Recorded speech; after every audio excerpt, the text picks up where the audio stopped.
está chegando. Não há como escapar. No Halloween, a porta entre o nosso mundo e o além será aberta. E então, a Terra dará lugar ao inferno. As pessoas gostam de pregar peças desde que o Halloween surgiu. Mas há quanto tempo ele existe? Qual é a sua origem? E por que as pessoas se fantasiam e fazem lanternas e abóboras? Seria para confrontar nossos piores medos? Revelar os segredos do Halloween é descobrir como tudo começou há milhares de anos. Então tranque as portas, apague as luzes, mas não tenha medo. Vamos desvendar a verdadeira história do Halloween. A verdadeira história do Halloween.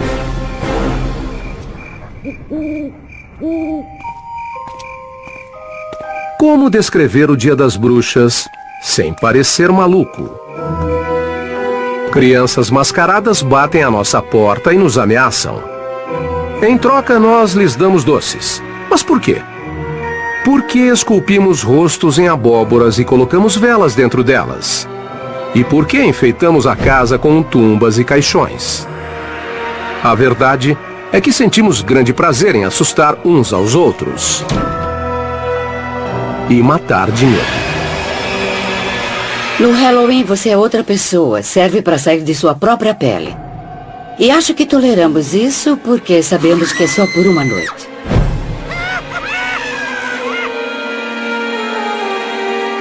Tal desejo de confrontar nossos medos da vida e da morte e zombar deles é algo milenar, bem como as tradições do Halloween.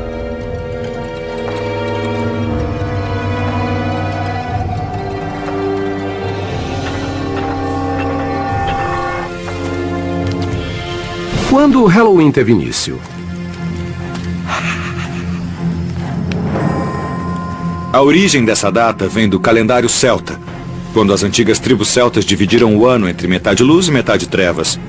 E um feriado deles, o Samhain, foi o precursor do Halloween, e marcava o início da metade das trevas. Há milhares de anos, os celtas, um dos primeiros povos da Europa, comemoravam o Festival da Colheita, acendendo fogueiras na noite de 31 de outubro para receber seu novo ano. Para os povos da antiguidade, colheita era questão de vida ou morte. Se a plantação não vingasse, todos morriam de fome. A morte sempre esteve por perto. A época da colheita era meio assustadora. Os dias eram mais curtos e as noites mais longas. Ninguém tinha certeza se a comida duraria até o inverno acabar. É provavelmente daí que vem essa atmosfera de pesadelo da data. Era meio que um aviso, cada vez mais frio e escuro. Fiquem juntos, fiquem em casa. E não deixem ninguém sair à noite. Mas os celtas acreditavam em outras coisas sobre o Samhain. O que marcava o Samhain na transição da luz para as trevas era a permeabilidade, a flexibilidade do tempo e espaço. E não só o espírito dos mortos, mas também do passado e de outras realidades podia vagar pela realidade da época e os humanos podiam entrar e se perder no outro mundo também. A linha entre a vida e a morte é muito tênue. Os vivos e os mortos podem se misturar. É isso que está na essência das comemorações do Halloween. Diz a lenda que na noite do Samhain, os vivos ficavam presos no mundo dos mortos, e os mortos apareciam no mundo dos vivos. Mas a verdade é que pouco se sabe sobre o Samhain. Pode-se apenas supor que as fogueiras sejam um ícone familiar ao nosso Halloween, que serviam para atrair algo que ainda assusta muita gente: os morcegos. Antes da eletricidade, o único jeito de ver um morcego era acendendo uma fogueira. E, na verdade, eles sempre aparecem ao redor de uma fogueira porque eles comem insetos. E insetos são atraídos pela luz. Morcegos saem à noite, e a noite sempre causava medo. Se você acha que os morcegos são a melhor e a pior parte do Halloween, você tem que agradecer os povos antigos, principalmente os celtas. Mas eles não foram a única cultura a seguir tradições horripilantes. Outros povos também cultuavam seus mortos. Várias culturas reservavam um dia ou dois para fazerem rituais e lembrarem de seus mortos. O interessante é que muitas dessas culturas são do mesmo período, principalmente sociedades agrícolas. E se pensarmos bem, é na primavera que as coisas brotam do chão. Tudo ainda está verde e a colheita é feita em meados do verão. E ao longo do outono, quase no início do inverno, a plantação morre.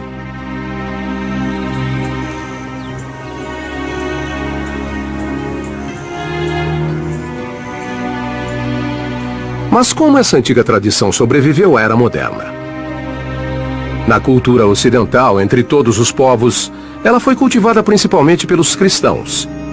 Em uma estranha mudança de rumo, com o desenvolvimento do cristianismo, eles adotaram e modificaram tradições folclóricas ao invés de criarem suas próprias. Assim era muito mais fácil converter os pagãos. Um dos festivais pagãos mais importantes a passar por uma remodelagem foi a Lemúria, festival em que se acalmava o espírito dos mortos e culminava no dia 13 de maio. De todas as celebrações aos mortos do calendário romano, a Lemúria era a mais assustadora. Nesse evento, as chamadas larvas, ou fantasma dos mortos, apareciam para aterrorizar os vivos. Para acalmar os mortos, os romanos despejavam leite nos túmulos ou deixavam pequenos bolos como oferta. Em 609 da era cristã, a Igreja incorporou a Lemúria e transformou o 13 de maio no Dia de Todos os Santos. Data em homenagem aos principais mártires do cristianismo. A instituição da data foi uma tentativa de cristianizar um festival pagão e, ao mesmo tempo, manter a essência de uma comemoração tão antiga. A versão cristã da Lemúria agradou tanto que os líderes da igreja tomaram uma decisão que levou ao surgimento do Halloween. Eles transferiram o Dia de Todos os Santos para o 1º dia de novembro, um dia depois das comemorações do Samhain pagão. Como caía na noite de 31 de outubro, véspera do Dia de Todos os Santos, as pessoas começaram a chamar o Samhain de All Hallows Evening, ou Noite de Todos os Santos em inglês. O nome foi abreviado para All Hallows Eve e finalmente para Halloween. Para demonstrar controle, a igreja se adiantou e criou um feriado em homenagem não só aos mártires, mas a todos os cristãos mortos. Assim, 2 de novembro virou o Dia de Finados, feriado sancionado pela Igreja Católica. Foi muito importante para o Halloween, porque é onde se retoma a associação com os finados e com a morte e com o sobrenatural. Então, agradeça à Igreja Católica pela natureza assustadora do Halloween. Mas espere, ainda tem mais. A Igreja também ajudou a estabelecer a tradição do doce ou travessura. Tudo começou em um dia de finados na Idade Média, quando padres pediram aos fiéis que rezassem pelas almas presas em um mundo intermediário que eles chamaram de purgatório. O purgatório não era um lugar agradável, não era horrível como o inferno, mas era igualmente assustador. E as almas também sofriam lá. Felizmente, os fiéis podiam interceder. Era só rezar pelas almas do purgatório. Mas como tirar as almas do purgatório?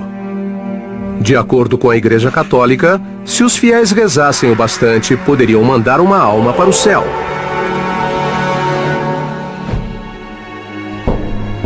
Isso nos leva a um costume medieval que tem mais do que uma incrível semelhança entre o doce ou travessura do Halloween moderno. As crianças saíam pedindo bolinho das almas, um tipo de muffin de uvas passas. Em troca, as crianças se ofereciam para rezar pelas almas do purgatório.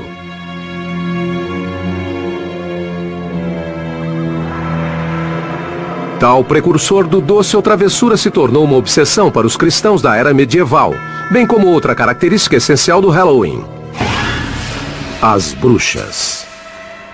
Na Idade Média fazia total sentido acreditar que existiam bruxas e demônios. E se existissem, seriam eles os responsáveis pelas coisas ruins do mundo. Fazia sentido caçá-los e acabar com eles. Era assim que viam o mundo.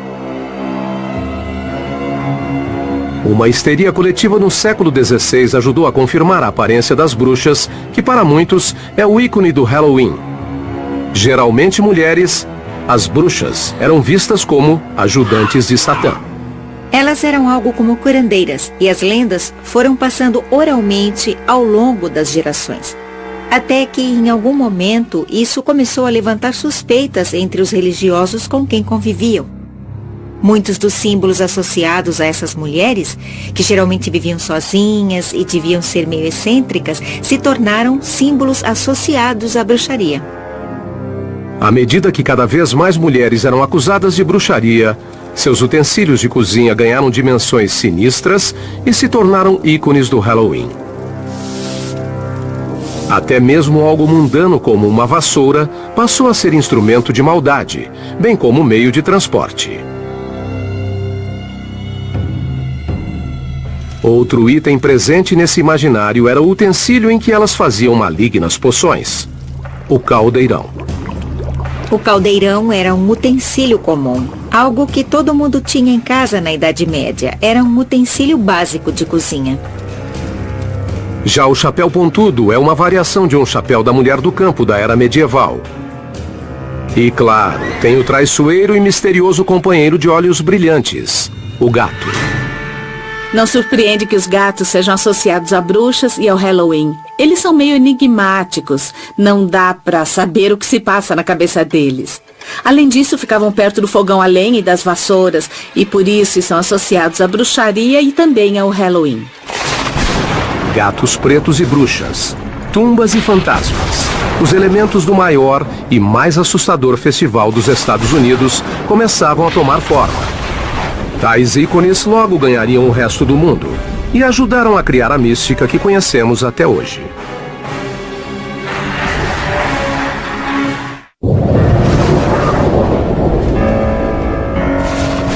Fogueiras, adoração aos mortos, doce ou travessura.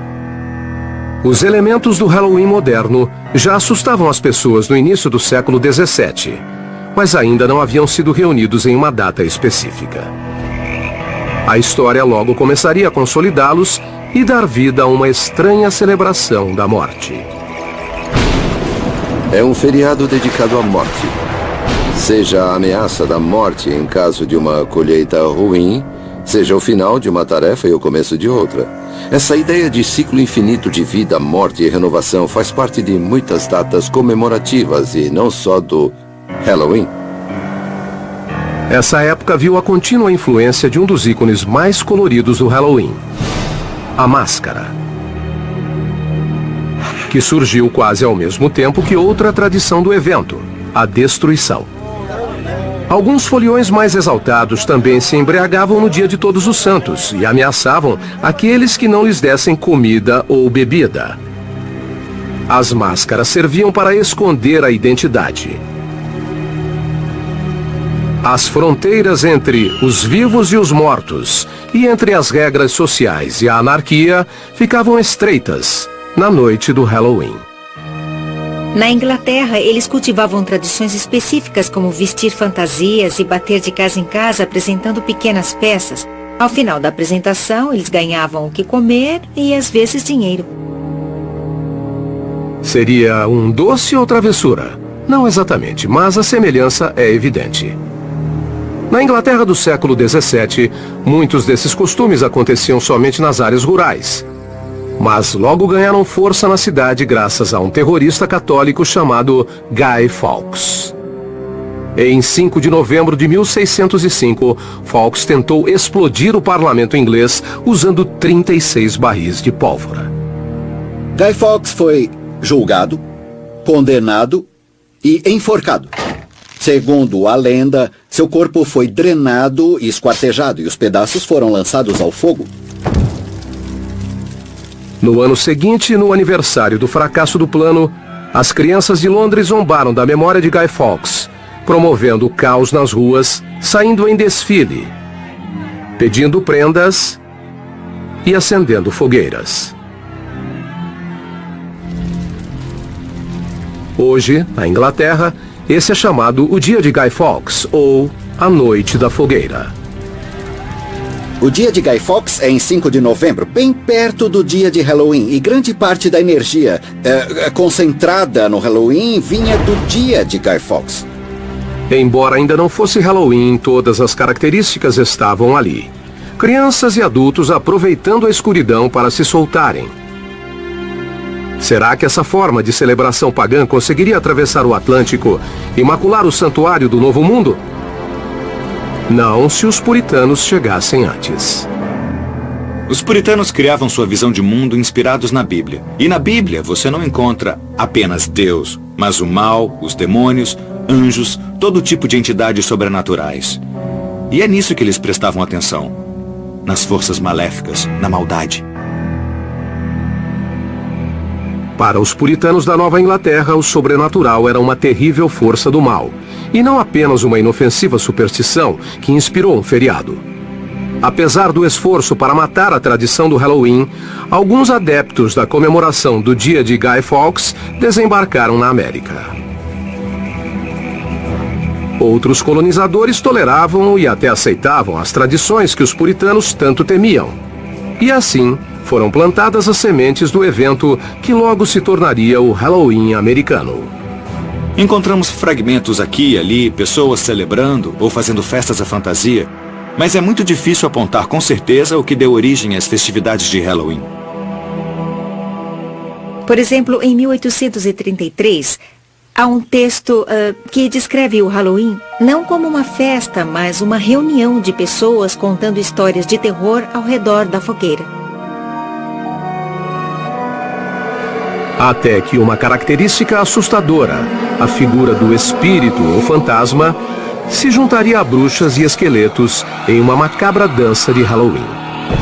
Em meados do século XIX, os Estados Unidos ganharam uma data muito mais estranha. Depois de 4 longos anos de guerra civil que terminaram em 1865, com mais de 500 mil de mortos. Havia tantos indigentes, tantos corpos irreconhecíveis nos campos de guerra civil, que o país ficou obcecado pela morte. Grande parte dos soldados foi enterrada sem identificação.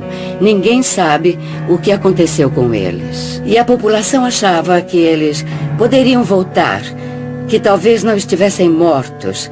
Faz sentido pensar que as pessoas contavam histórias de fantasma.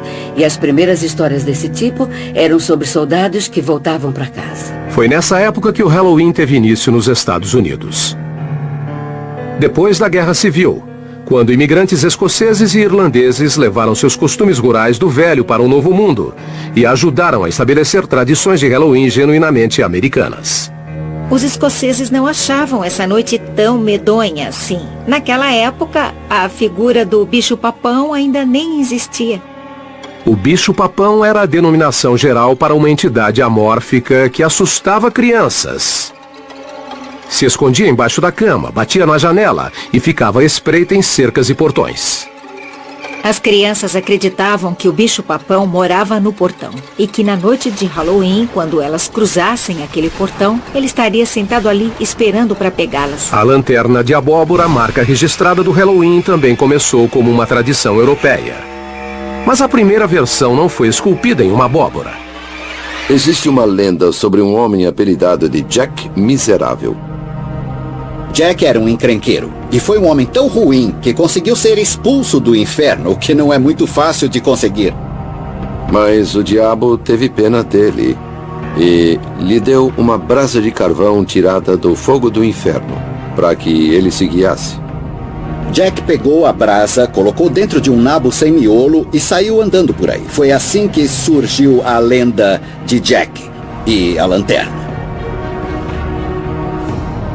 Em uma antiga tradição europeia, crianças esculpiam lanternas em nabos e colocavam velas dentro deles. A primeira referência da lanterna de abóbora nos Estados Unidos vem de Nathaniel Hawthorne, que em Histórias Contadas Duas Vezes descreve um casaco velho, cheio de furos, que quando colocado contra a luz brilha igual a lanterna de Jack Miserável. A tradição da lanterna foi modificada nos Estados Unidos. O nabo do Velho Mundo foi substituído pela abóbora, grande e macia. E o Halloween finalmente ganhou a sua marca registrada. Na época da Guerra Civil, a prática de entalhar abóboras com expressões faciais já era conhecida. O Velho Mundo usava um tubérculo duro e pequeno, que o novo mundo substituiu por uma vistosa e redonda abóbora. A colheita de abóboras geralmente acontecia na época do Halloween, e as crianças perceberam que a lanterna podia ser uma ótima ferramenta para pregar peças na noite de Halloween.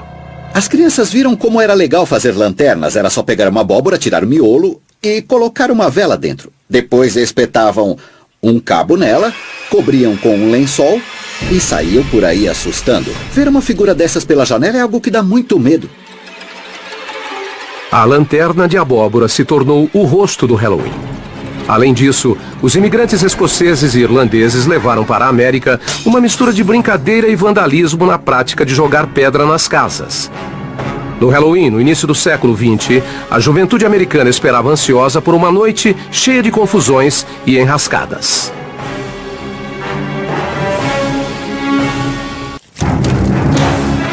O Halloween fez uma sombria e assustadora jornada desde suas origens celtas há séculos e séculos. Na Idade Média, tornou-se uma data cristã em homenagem aos mortos. No século XVI, foi incorporada a tradição de pregar peças e a participação de crianças. Em 1800, o Halloween chegou às grandes cidades dos Estados Unidos. Mas a fantasmagórica face do Halloween foi reinventada em tons de laranja e preto na virada do século XX. Pela primeira vez, artistas da época reuniram elementos macabros e associaram ao evento. Esqueletos, teias de aranha, lanternas de abóbora e morcegos. Foram eles quem definiram o visual do Halloween que conhecemos até hoje. Entre esses ícones estão os fantasmas e lençóis brancos. Aquele lençol que os fantasmas usam vem da mortalha, o pano em que os cadáveres eram enrolados para serem sepultados. E a lanterna de abóbora. A boca escancarada é uma alusão à face da morte, bem como o buraco triangular do nariz. Mesmo quando a expressão é de alegria, ainda há uma conotação da morte na imagem. Os demônios com chifres vêm da descrição medieval de Satã. E as bruxas, da histeria da caça a feiticeiras que assolou a Europa e a América puritana. As bruxas se tornaram populares na primeira parte do século XX e foram incorporadas ao Halloween de forma natural. Mas houve uma mudança na maneira com que as bruxas eram retratadas. No século XIX, elas pareciam velhas, tinham um nariz enorme e aquela verruga peculiar. Já as bruxas do século XX eram um pouco mais bonitas.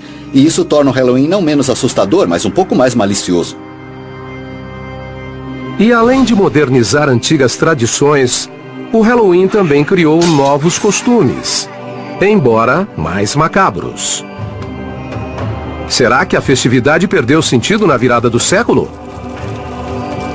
Para o desgosto de autoridades e donos de propriedades, a resposta é sim. A gente saía para aprontar um monte de traquinagens. Naquela época, os carros pareciam bugs. Os meninos maiores pegavam um bug e subiam em um monte de feno. Depois, mais uns 10 garotos iam empurrando o monte acima e deixavam o bug lá em cima. Era divertido. E nunca ninguém fez nada realmente destrutivo. Só travessuras. Mas muitos consideravam essas brincadeiras destrutivas. Geralmente pregadas por adolescentes, as peças invadiram cidades como Chicago e Filadélfia. Na década de 1920, o Halloween começou a adquirir traços caóticos. E as travessuras ficavam mais perigosas. As travessuras iam além de apenas tacar abóboras. As crianças pegavam sabão e passavam nos trilhos para que os bondes descarrilassem e os passageiros se machucassem. Elas tiravam as escadas móveis da porta das pessoas para que elas caíssem. Provocavam incêndios, apedrejavam janelas e faziam todo tipo de ação destrutiva. Na comunidade rural, os jovens desmontavam carroças e as remontavam em telhados. Também abriam as porteiras de fazendas para que os animais escapassem. Uma travessura tão popular em algumas regiões que na véspera de Halloween era chamada de Noite da Porteira. Em outros lugares era a Noite das Diabruras ou a Noite Infernal. Durante a Grande Depressão, As travessuras eram, em parte, produto de uma fase de desespero ou uma desculpa para extravasar. Mas o país já estava cheio de problemas e muitas comunidades não conseguiam nem comprar comida, quanto mais limpar a bagunça deixada por vândalos. O Halloween de 1933 foi apelidado pelos jornais de Halloween Negro, por causa da destruição que muitas cidades sofreram. Os jovens deixaram de fazer brincadeiras inocentes para estourar postes de luz, incendiar casas e quebrar vidros de carros. Para continuar existindo, o Halloween teria que passar por mudanças. Escolas, departamentos de polícia e outros grupos civis promoveram com consciência e pulso firme a ideia de um Halloween mais tranquilo. Os grupos inventavam vários tipos de atividades para divertir as crianças. Festas nas ruas, concursos de fantasias, jogos. Tudo para evitar que elas vandalizassem e voltassem a se divertir. Empresas como a Denison e a Barstow também contribuíram com a causa civil. A Denison lançou uma série de livros temáticos chamada Boogie Books, que ensinava maneiras de transformar o Halloween em uma noite mais festiva e menos violenta. A Denison foi uma das primeiras empresas a perceber que o Halloween podia ser muito lucrativo. Os produtos temáticos que eles lançavam eram vendidos no varejo em drogarias de todos os Estados Unidos. Eles também foram pioneiros no lançamento de máscaras e fantasias de papel. Era a primeira vez que fabricavam roupas especialmente para a ocasião do Halloween. Antes disso, as fantasias eram feitas em casa.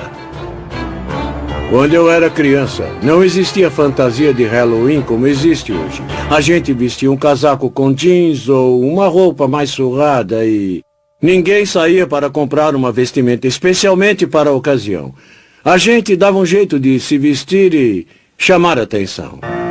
Apesar de sofisticadas e muito mais modernas que a versão caseira, as fantasias de papel tinham suas desvantagens. Infelizmente, as roupas eram inflamáveis. E, pesquisando, fiquei surpreso com o número de notícias da época sobre fantasias que pegaram fogo. Outras empresas logo entraram no ramo de fantasias infantis para o Halloween e começaram a produzir peças mais duráveis.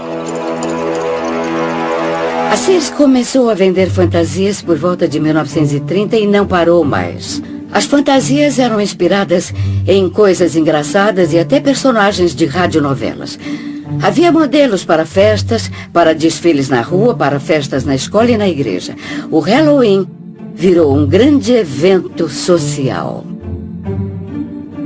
Os desfiles de Halloween ajudaram a tirar a festividade das sombras e levá-la ao conhecimento público geral. Em 1905, Allentown, Pensilvânia, pode ter promovido o primeiro desfile de Halloween, mas logo outros seguiram. Toms Rivers, Nova Jersey, em 1919 e Anoka, Minnesota, em 1920. Desde então, Anoka tem um desfile anual na ocasião. Na verdade, a cidade se auto-intitula Capital Mundial do Halloween.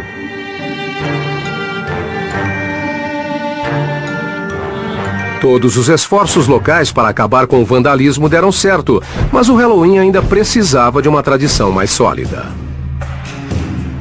O que não demorou em acontecer, embora a nova tradição fosse a variação de um antigo tema.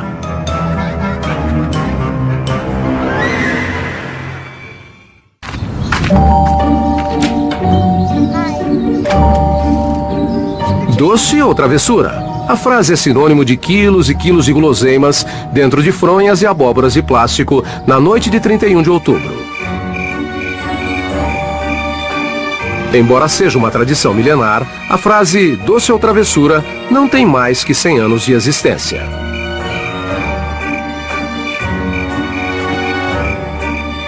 O doce ou travessura é algo recente. As pessoas acham que existe há milênios, mas não existe. Na verdade, essa tradição tem menos de 80 anos, eu acho. A expressão surgiu quando as brincadeiras violentas eram muito difundidas nos Estados Unidos no século XX. Em algum momento, alguém teve a brilhante ideia de subornar esses arruaceiros. Para não serem vandalizadas, as pessoas subornavam as crianças com doces caseiros, como pirulitos de pipoca e maçãs do amor. Em 1939, a frase e o costume ganharam seu lugar na comemoração. Doris Hudson Moss publicou um artigo na revista American Home, contando que ela deu uma festa de Halloween para as crianças do bairro e que ela ofereceu doces e ninguém pregou peças nela. Deu tudo certo. A nova tradição pedia novos tipos de doces, além das gostosuras caseiras como balas e pipoca. O comércio deu espaço para doces embalados como amendoim com doce de leite, casquinhas recheadas e o bom e velho chocolate Hershey's. Doce foi o remédio para acabar com a violência no Halloween. E era o momento certo de uma data revisitada ganhar Hollywood. Eles chegaram.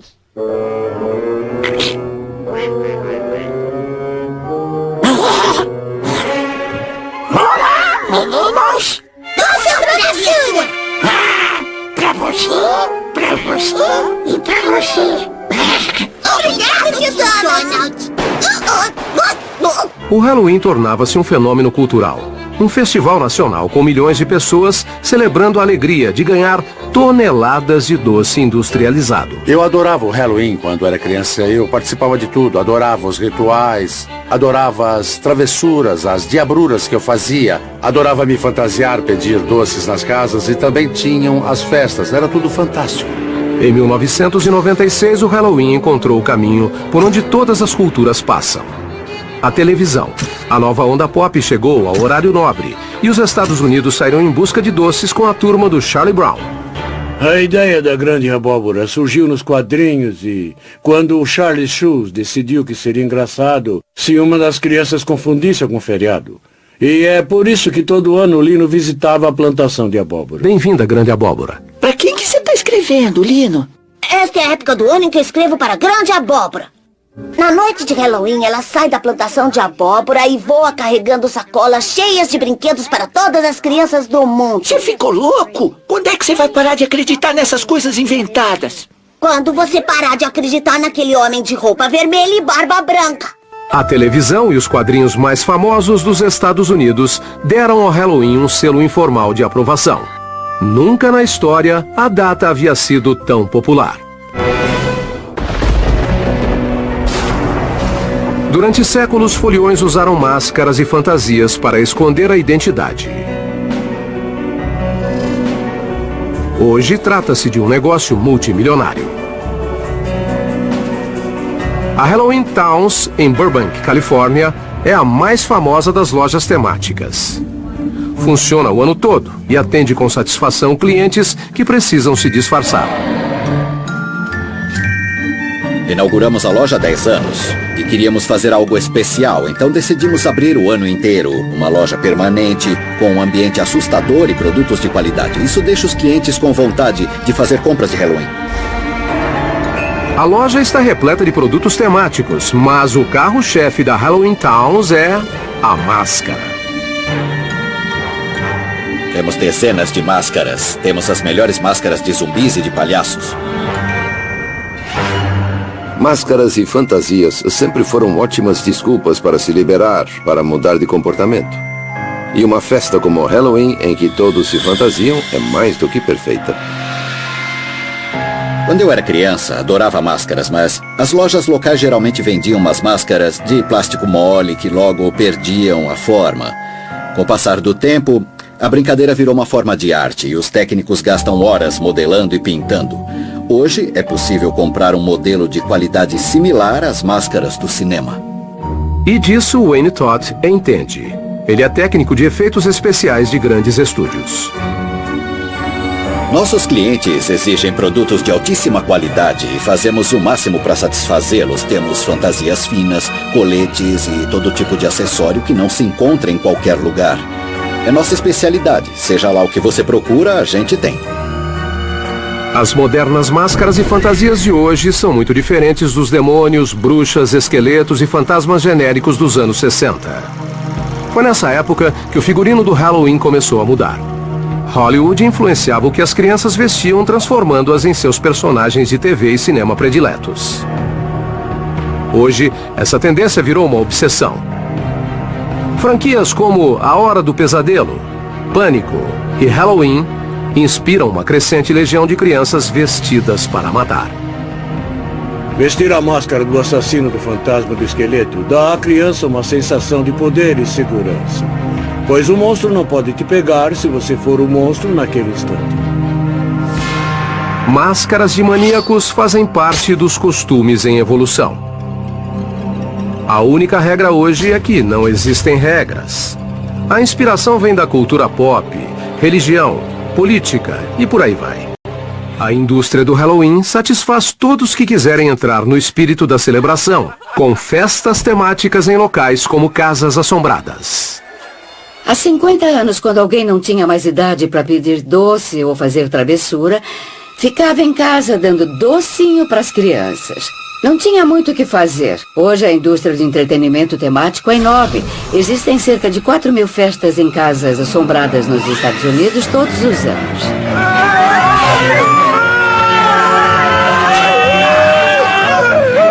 Eu adorava casas assombradas. Me fascinavam e me aterrorizavam na infância. Os adultos deram um passo à frente. Guardaram os doces industrializados e hoje preferem sair com os filhos pedindo gostosuras de porta em porta. Os foliões dos anos 70 e 80 têm a chance de reviver os Halloweens de infância e vestir fantasias enquanto supostamente ficam de olho nos filhos. E da mesma forma que assusta crianças, o Halloween também assusta os pais. Eles têm medo de mandarem os filhos para um mundo hostil, cheio de balas envenenadas e maçãs recheadas de lâminas. Eu mesmo cresci ouvindo falar de maçãs com lâminas dentro. Mas essa é uma típica lenda contemporânea que todos conhecem. Outro termo é lenda urbana. Existe um desconforto social quanto à ideia de dizer aos filhos que eles devem aceitar doces de estranhos. Então inventam essas histórias sobre maçãs do amor com recheio de lâmina de barbear e coisas do tipo. Todo ano os pais ficam muito preocupados. Mas alguém já ficou sabendo de um caso desses? Acho que já deve ter acontecido sim. Mas a questão é perguntar o que veio primeiro. A história ou a ação? Lâminas em maçãs, lanternas de abóboras, bolinho das almas. São vários os traços que compõem a lenda do Halloween como hoje conhecemos. Analisando de perto, o Halloween é uma amostra de tudo aquilo que a raça humana teme. Ao longo dos séculos, aprendemos a viver com tudo que nos dá medo. Mas a cada 31 de outubro, transformamos nosso medo em diversão. Mas, cuidado com casas assombradas e ranger de portas, lençóis flutuantes e luas cheias. E não se assuste se uma abóbora iluminada te desejar um Feliz Halloween!